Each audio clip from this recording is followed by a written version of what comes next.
Yeah, good morning everyone. Hope you're all well.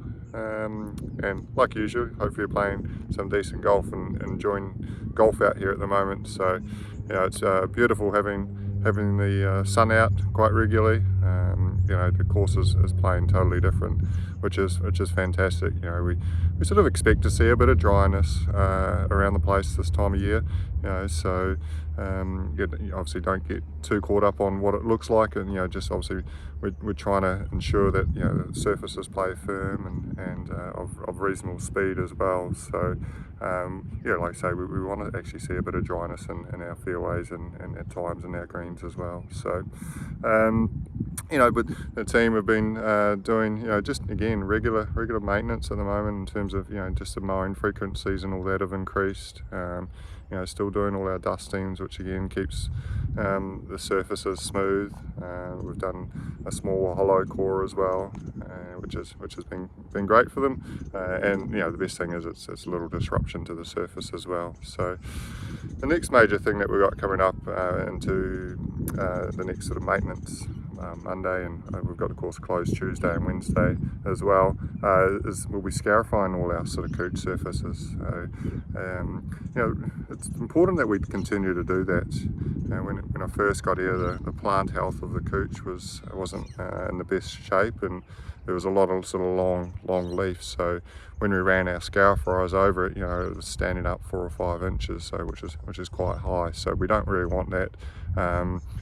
Just sort of we didn't have the density that we wanted in them now. So now we're sort of getting the density to where we want them, and that's why they're a lot more smoother, and the lies are a little bit more consistent in what you get. But it's also important that we do continue to scarify them.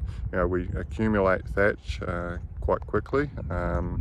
Even though we're not growing, we sort of slow the growth down so that we don't accumulate too much thatch, but we still do accumulate it.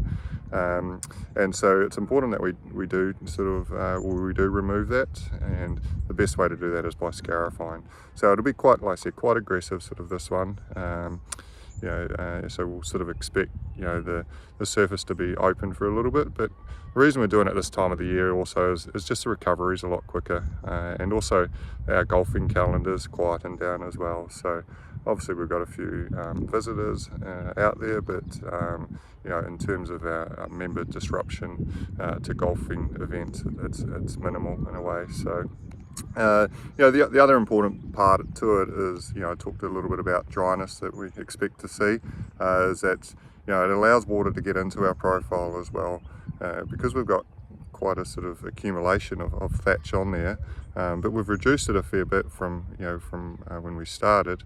But if we can get water to where we want to get water, it's better for the plant and the health of it. So that's the reason that we're doing it, and we should see full recovery within that sort of 4-week time anyway. So and we'll put a solid tine through the greens as well during that time frame. The reason we're doing that quite regularly as well is around the plant health, and obviously we've got the nano bubble system which helps with the root system as well. But what we're sort of finding is wherever we've got those tine holes is where we've got really excessive amounts of root growth as well. So we'll continue to do that. We'll just try and keep changing up the depths of them. We want to get as deep as we can and sort of as close as possible as we can, especially this time of year. So we'll be doing that, and a light dusting as well.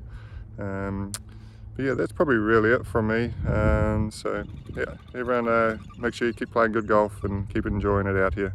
And as long-term forecast looks like we're going to have some pretty nice weather, so which is great. Thanks guys.